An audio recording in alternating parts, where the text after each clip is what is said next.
ہم سورہ معارج کا مطالعہ کر رہے تھے، اس کا آخری رکوع کی آیات ہیں جو اس وقت میں نے آپ کے سامنے تلاوت کی ہیں۔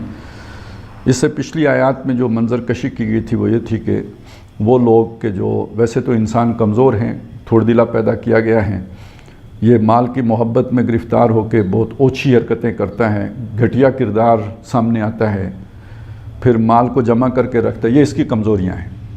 لیکن یہ کہ ہم نے اسے ایک نصاب دیا ہے، اگر یہ اس پر عمل کر لے تو جیسے ایک کمزور جسم کا آدمی اگر اچھی خوراک کھائے تو توانا ہو جاتا ہے، طاقتور ہو جاتا ہے، بھاگ دوڑ کرے، ایکسرسائز کرے تو اس کو چستی پھرتی آ جاتی ہے، مسلز بن جاتے ہیں۔ اسی طرح جو ان کی اخلاقی کمزوریاں ہیں ان کو دور کرنے کے لیے ہم نے ان کو ایک ایکسرسائز دی ہے، مشق دی ہے۔ وہ کیا ہے؟ وہ یہ ہے کہ ایمان لائیں، نماز پڑھیں، زکوٰۃ دیں، اللہ کی چیزوں سے اعراض کریں، اللہ کا خوف رکھیں، اپنی شرمگاہوں کی حفاظت کریں، عہدوں کا پاس کریں، امانتوں کی رعایت کریں۔ یہ سارا کچھ کریں گے تو وہ کمزوریاں رفع ہو جائیں گی کہ جن کے ساتھ پیدا کیے گئے، وہ دور ہو جائیں گی۔ یہ گویا روحانی ڈوز ہے جو ان کو مل جائے گی اور اس سے ان کی کمزوری چلی جائے گی۔ نتیجہ کیا نکلے گا؟ نتیجہ یہ نکلے گا کہ یہ پھر اگلی جو آنے والی زندگی ہے اس میں ایک بڑے اچھے زندگی، ایک اچھی، جسے آج کل ہم کہتے ہیں کوالٹی لائف، ایک بہت اچھی زندگی بسر کرنے کا انہیں موقع مل جائے گا، چانس مل جائے گا، سروائیو کر جائیں گے نیکسٹ جو ہے نا اس لائف سپین کے لیے یہ ہوگا۔ اچھا، اب یہاں پہ رکیے۔ جب آپ کسی معاشرے کے اندر یہ دعویٰ کرتے ہیں، لوگوں کے درمیان یہ باتیں کرتے ہیں، تو جن لوگوں کو دنیا میں عہدہ ملا ہوتا ہے، اختیار ملا ہوتا ہے، پروٹوکول ملتا ہے، جن کو ہم کہتے ہیں عزت والے معززین علاقہ جو ہوتے ہیں، اگر ان میں یہ اوصاف نہ پائے جائیں جو قرآن میں بیان کیے ہیں تو وہ خود یہ سمجھ لیتے ہیں کہ یہ جو آپ بات بیان کر رہے ہیں اگلے جان میں تو پھر ہمارا کوئی حصہ نہیں ہے۔ تو حصہ کس کا ہوگا؟ جن میں یہ اوصاف ہوں گے۔ اب وہ اوصاف اگر ان کی سمجھ کے مطابق کمینے لوگوں میں، رذیل لوگوں میں، گھٹیا لوگوں میں، کمتر لوگوں میں ہیں، کم نسب کے لوگوں میں ہیں، تو وہ یہ کب برداشت کر سکتے ہیں کہ جس زندگی کا تصور آپ پیش کر رہے ہیں اس زندگی میں جو ہمارے آج کمی ہیں وہ ہم سے اوپر فائز ہوں گے اور برتر ہوں گے اور اعلیٰ ہوں گے اور عرفہ ہوں گے؟ انہیں غصہ آئے گا یا نہیں آئے گا کہ مولوی صاحب تسی واز کیتا کرو، ایک گھڑیاں گلاں کر دیو پہ، یعنی ہم سے کوئی دوسرے لوگ اوپر ہو جائیں گے۔ اب یہ ایک تکلیف ہے، اس سے غصہ آیا ہے، اس سے یعنی آپ کی بات سے کسی کو چڑ چڑھی ہے۔ اب وہ کہہ سکے یہ ساری بات یا نہ کہہ سکے، غصہ اسے لازمی آئے گا۔ جو دنیا میں دولت کی بنیاد پر، حسب نسب کی بنیاد پر، یا یہ کہ کوئی جو بھی دنیا میں غرور اور تکبر کی کوئی بنیاد ہو سکتی ہے، دوسروں کے مقابلے میں اپنے کو بڑا سمجھے بیٹھا ہوا ہے، اس کو جب یہ بات آپ کہیں گے کہ کامیاب آخر میں وہ لوگ ہوں گے جن کے اندر یہ اوصاف ہوں گے۔ اب یہاں یہ ذکر تو ہے ہی نہیں کہ جن کا خون اس طرح کا ہوگا یا جن کا رنگ یہ ہوگا یا جن کی نسل یہ ہوگی، یہ تو ذکر ہی نہیں ہے۔ یہاں تو اس سے بالکل برعکس ذکر آیا ہے۔ اب انہیں غصہ آئے گا، اس غصے کی کیفیت جو ظاہر ہوگی اس کو قرآن مجید کا اس نے نقشہ کھینچا ہے قرآن نے کہ وہ پھر ہوتا کیسے۔ جب حضور صلی اللہ علیہ وسلم یہ باتیں لوگوں کے سامنے بیان کرتے ہیں، ظاہر ہے وہاں سردار کون ہے؟ ابو جہل سردار ہیں۔ سردار کون ہے؟ ولید بن مغیرہ سردار ہے، عتبہ ابن ربیعہ سردار ہے، ابی ابن خلف سردار ہیں۔ وہ ہیں بہت پھنے خان، بہت اکڑ خان، بڑی ان کی پرسنالٹی ہے، ان کی مجلسوں میں بڑے لوگ جنب غفیر جمع ہوتا ہے، جلسہ ان کا بہت بھرپور ہوتا ہے، لیکن ان چیزوں سے محروم ہیں۔ نماز ان کی کون سی نماز ہے؟ ارائیت الذی یکذب بالدین فذلک الذی یدعو الیتیم۔ اور یہ ان کی اخلاق کی حالت یہ ہے کہ کمزور آدمی کو یہ دھکے دیتے ہیں، اور نمازی یہ پڑھتے ہیں دکھلاوے کے لیے پڑھتے ہیں، اور ایسے نمازیوں کے لیے جو ہے وہ بربادی ہے، ویل ہے۔ تو وہ کس پر فٹ ہوگا؟ وہ ان پر فٹ ہوگا جو اپنے آپ کو وہاں پہ معزز بنا کر بیٹھے ہوئے ہیں۔ اور یہ کس پر فٹ ہوگا؟ بلال پر فٹ ہو رہی ہیں یہ آیتیں، خباب ابن الارت پہ فٹ ہو رہی ہیں یہ آیتیں، ان کو وہ سمجھتے ہیں، ابو ذر پہ فٹ ہو رہی ہیں، ان کو وہ سمجھتے ہیں کہ یہ گھٹیا ہیں۔ تو جب آپ اس طرح کی بات ان کے سامنے آئے گی تو جو وہ غصہ ہے اس کا اظہار کیسے ہوگا؟ اس کو قرآن مجید نے یوں سمجھے ایک تصویر کشی کی ہے ان الفاظ میں، فَمَالِ لِلَّذِينَ كَفَرُوا، تو کیا ہو گیا ہے ان لوگوں کو جنہوں نے کفر کیا۔ الذین، جو لوگ، کفروا، کفر کرنے والے ہیں، جنہوں نے کفر کیا ہے، فَمَالِ، ان کو کیا ہو گیا ہے؟ کیا مسئلہ پیش آ گیا ان کو؟ کیا مصیبت پڑ گئی ہے انہیں؟ ان لوگوں کو جنہوں نے کفر کیا، قبلہ کا، یہ قبلہ کا کیا؟ کب جو سامنے آنا کسی کے، بالکل جیسے ہوتا ہے نا کسی پیش امام ہوتا ہے تو وہ آگے ہوتا ہے، تو یہ قبلہ کا یعنی تیرے آگے آتے ہیں، آپ کے سامنے آتے ہیں۔ کیسے آتے؟ محتعین، رش کرتے ہوئے۔ اب اصل میں مجھے اردو میں اس کے لیے کوئی صحیح سا لفظ ابھی فوری طور پہ ذہن میں ہے، چڑھائی کرتے ہوئے چلیں، آپ یہ کر لیں، یعنی دوڑتے ہوئے آتے، محتین کے اندر دوڑنے کا معنی بھی ہے، لیکن ایک دوڑنا ہوتا ہے بھاگنے، دور بھاگنے کے لیے، اور ایک معنی ہوتا ہے کسی کے اوپر چڑھ آنے کے لیے، یعنی آپ کی طرف دوڑ دوڑ کے آتے ہیں، چڑھائی کرتے ہیں آپ کے اوپر، رش کرتے ہیں آپ کے اوپر۔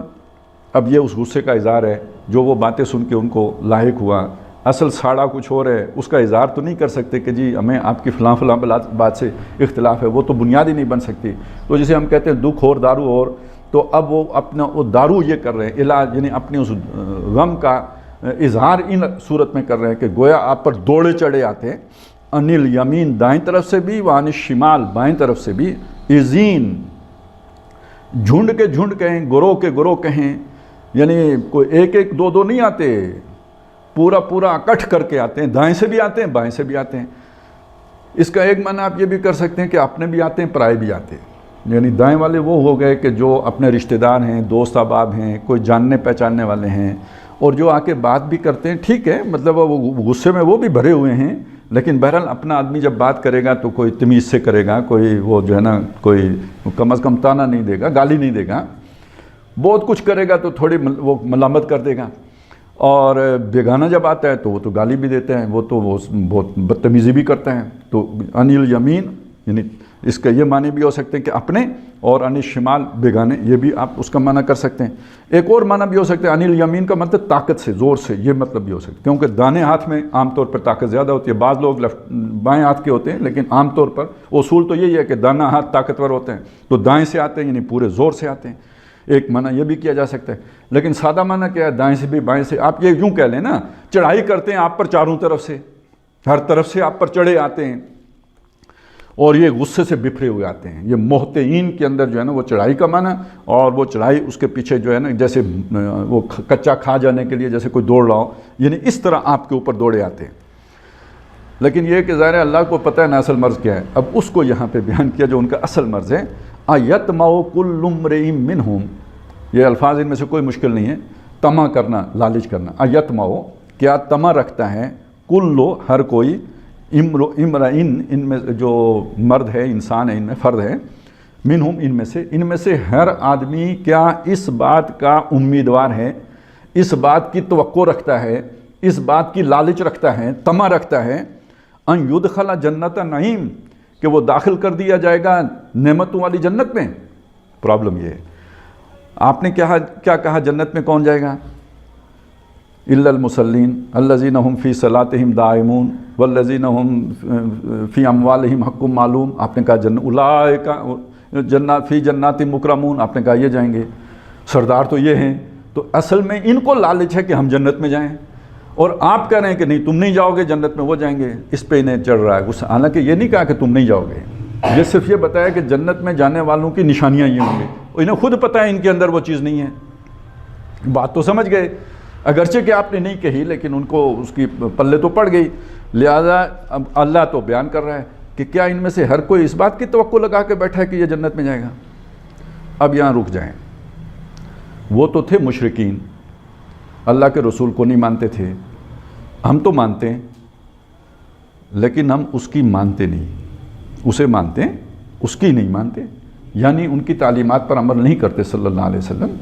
ہم ان کے ساتھ عشق کا دعویٰ کرتے ہیں، بلکہ بہت زیادہ کرتے ہیں، بلکہ جذباتی ہو کر کسی کو قتل کرنے کے بھی درپے ہو سکتے ہیں، لیکن یہ کہ اگر کوئی یہ کہے کہ اللہ کے نبی کی یہ سنت ہے اس پر عمل کرو، یہاں موت پڑتی ہے، اس کے لیے ہم تیار نہیں ہوتے۔ لیکن یہ کہ جنت جانے کی جب بات آئے گی تو اگر آپ یوں کر کے بھی کہیں نا کہ جیسے وہ ابراہیم علیہ السلام نے اپنے ابا حضور سے کہا تھا کہ مجھے خطرہ ہے ان یمسک عذاب من الرحمن فتکون للشیطان ولیا، کہ کہیں آپ کو جو ہے نا رحمان آپ سے ناراض نہ ہو جائے اور آپ کہیں شیطان کے دوست نہ بن جائیں، مطلب بہت نرم لہجے میں بھی بات کریں، آپ کسی سے کو یعنی خبردار کریں آخرت سے، تو وہ آگے سے اسے غصہ ہی آئے گا کہ بھئی یہ تم کیا سمجھتے ہو میں جنت میں نہیں جاؤں گا؟ گویا ہر آدمی یہ سمجھتا ہے کہ میں جنت میں جاؤں گا۔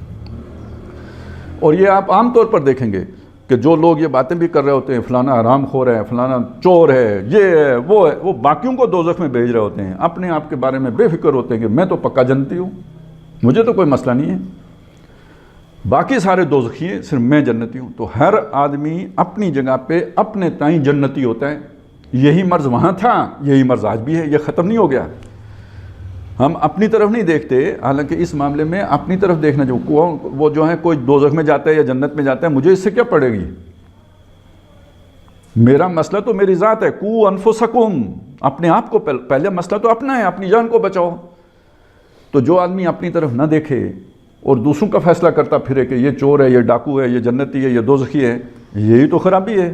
یہ تو اللہ نے اسے غلط رخ پہ ڈال دیا ہے کہ وہ جو اللہ تعالیٰ نے اسے سوچنے سمجھنے کی صلاحیتیں دی تھی، قوت فیصلہ دی تھی، وہ ساری استعمال ہی کسی اور پر کر رہا ہے۔ حالانکہ اندر جھانکنا چاہیے تھا، دروں بھی نہیں کرنی چاہیے تھی، کوئی انٹروسپیکشن کرنی چاہیے تھی، میں کہاں کھڑا ہوں، اپنا مراقبہ کرنا چاہیے تھا، اپنے اوپر نگرانی کرنی چاہیے تھی کہ میرا عذاب کیا ہوگا۔ تو مرض ایک ہی ہے، اَیَطْمَعُ كُلُّ امْرِئٍ مِّنْهُمْ أَن يُدْخَلَ جَنَّةَ نَعِيمٍ، کیا ان میں سے ہر کوئی یہ سمجھتا ہے کہ وہ نعمتوں والے باغ میں داخل ہو جائے گا؟ اور آج ہم کہہ سکتے ہیں، کیا ہم میں سے ہر کوئی یہ سمجھتا ہے یا تم میں سے ہر کوئی یہ سمجھتا ہے کہ تم نعمتوں والے باغ میں داخل ہو جاؤ گے؟ وہ تو بڑا مشکل کام ہے، اس میں تو محنت کرنی پڑتی ہے، اس میں تو قربانیاں دینی پڑتی ہیں، اس میں تو تپتی راہوں سے گزر کے تو اس تک پہنچا جاتا ہے، تو وہ تو کوئی آسان کام نہیں ہے۔ ایک دیکھیں نا، سب سے آسان کیا ہے کہ جی ماں باپ کی خدمت کر کے ماں کے پاؤں تلے جنت ہے، یہی ہے نا، ذرا کر کے دکھائیں۔ آسان تو وہ بھی نہیں ہے، خاص طور پہ جب بزرگ ہو جائیں تو پھر وہ اس کے بعد جو ہے نا ان کی خدمت کرنا کوئی آسان کام تو نہیں ہے۔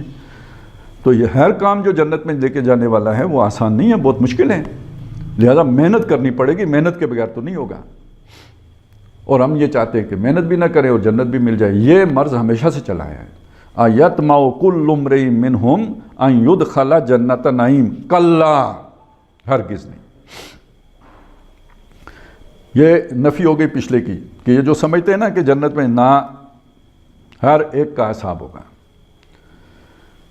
اور وَلَيْسَ لِلْإِنسَانِ إِلَّا مَا سَعَىٰ، انسان کے لیے کچھ بھی نہیں ہے مگر وہی کہ جس کی اس نے محنت کی ہوگی۔ یہ بات اصل میں ہم ان باتوں کو یاد رکھنے کی کوشش ہی نہیں کرتے۔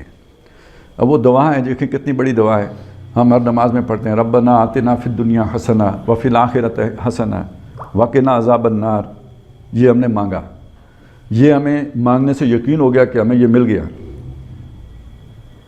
لیکن قرآن جہاں دعا آئی ہوئی ہے سورہ بقرہ میں، تو وہاں پہ تو بالکل صاف ہے کہ ان کا حصہ ہوگا مما کسبوا، جو کمائی کریں گے۔ دعا مانگنے سے حصہ نہیں مل جائے گا، جو محنت کریں گے اس دعا کے مصداق بننے کے لیے، اس میں سے حصہ ملے گا ان کو۔ اولئک لہم نصیب مما کسبوا واللہ سریع الحساب، اللہ حساب بہت جلدی چکا دیتا ہے۔ حساب لگانے میں اسے دیر نہیں لگتی کہ تم سمجھو کہ وہ کیسے حساب کرے گا، نہیں، بہت تیزی سے حساب لے لے گا۔ تو اسی طرح آپ کو اور جگہوں پہ بھی ملے گا کہ یہ جنت جو ہے نا، جب ہم نے دعا کر لی اور یا کہ مانگ لی جنت، تو اس سے نہیں ملے گی، محنت کرنے سے ملے گی۔ وَسَعَىٰ لَهَا سَعْيَهَا، تو جس نے اس کے لیے محنت کی ہوگی جیسے کہ محنت کی جاتی ہے، تو اس سے ملے گی۔ تو کلا، یہ جو تصور ہے یہ غلط ہے، یہ دماغ سے نکال دو۔ محض توقع رکھنے سے، لالچ رکھنے سے، امید رکھنے سے، جسے وشفل تھنکنگ ہم کہتے ہیں، خوش گمانی رکھنے سے نہیں ملے گی، اس کے لیے محنت کرنی پڑے گی تب ملے گی۔ یہ کلا یہ سب بتا رہا ہے، صرف ایک لفظ ہے لیکن اس نے وہ پورے لائن آف آرگومنٹ کو اڑا دیا ہے۔ اب آگے بات ایک اور تصور کی نفی کی ہے۔ اب یہ قرآن مجید جو ہے نا مختلف باتیں کر رہا ہوتا ہے، اس کا مطلب کیا ہوتا ہے؟ اس کا مطلب یہ ہوتا ہے کہ بھئی ایک معاشرہ ہے، سب لوگوں کی ایک سوچ نہیں ہوتی، کچھ لوگوں کی یہ سوچ ہے کہ بھئی ہم جنت میں چلے جائیں گے، لیکن اسی معاشرے میں کچھ لوگوں کی یہ سوچ ہے ہم دوبارہ ہی نہیں پیدا ہوں گے۔ وہ لوگ بھی ہمارے درمیان بھی تو مختلف الخیال لوگ ہوتے ہیں، آج بھی معاشرے میں مختلف الخیال لوگ ہیں۔ تو ایک سوچ ہے جس کی نفی کی گئی ہے یہاں تک، اب آگے جس کی نفی ہو رہی ہے وہ ایک نئی سوچ ہے۔ وہ سوچ کیا ہے کہ دوبارہ کیسے پیدا ہوں گے؟ اِذَا كُنَّا عِظَامًا وَرُفَاتًا اِنَّا لَمَبْعُوثُونَ، بھلا جب ہماری ہڈیاں چورا چورا ہو جائیں گی اور ہم بالکل جو ہے نا بربری ہڈیاں ہو جائیں گی اور بالکل ہم مٹی ہو جائیں گے، کیا ہم دوبارہ اٹھا لیے جائیں گے؟ کلا، یہ نہیں ہو سکتا۔ کہیں کا ہے لما توعدون، کہاں ہو سکتا ہے، کیسے ممکن ہے، کیا بات کی جا رہی ہے تم سے، ناممکن ہے، یہ نہیں ہو سکتا۔ تو ایک خیال وہاں پہ لوگوں کا یہ بھی تھا، کچھ لوگوں کا، سب کا نہیں، کچھ لوگوں کا یہ بھی تھا کہ ہم دوبارہ پیدا نہیں کیے جا سکتے۔ اب اس کی نفی کی گئی ہے